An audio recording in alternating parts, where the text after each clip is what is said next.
Yad bolanna köp meheller olsa olmaz toyları. Mescidi bir yanı vardır ağa tavli öyleri. Totuş mesyen tutar engur enarli bağları. Belent dağın başına hoş yatar halet nevi.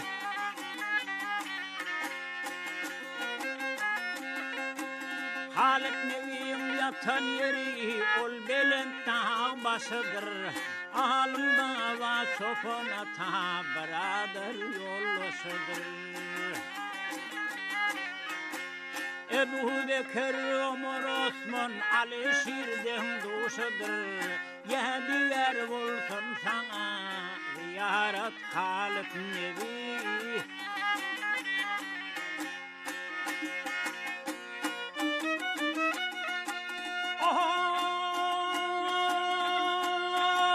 Yeryüzünden aylanıp çıksam Belent dağ başına. Rahmet bilen düğlediler yolun çekudasına. Çarvalar mesken tutarlar hem bahar yaz kışına. Açıl felaleleri bar kurur Halit Nebi.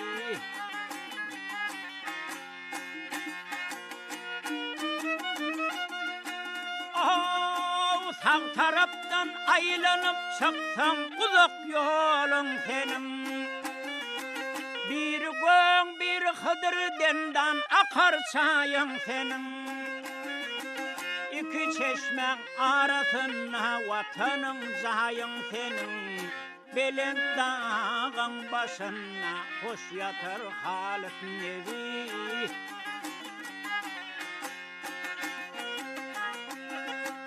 Aydatır atalada, ol atı evladıdır. Hoş mutabık yoluna köp gelir İlyas'ıdır. Ol Muhammed Mustafa Halık Hudanın dostudur.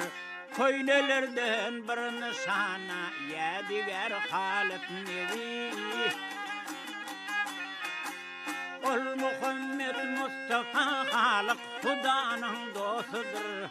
Köynelerden bir nişana yadigar Halit Nebi. Şu mehallen hak için dua kıl Halit Nebi.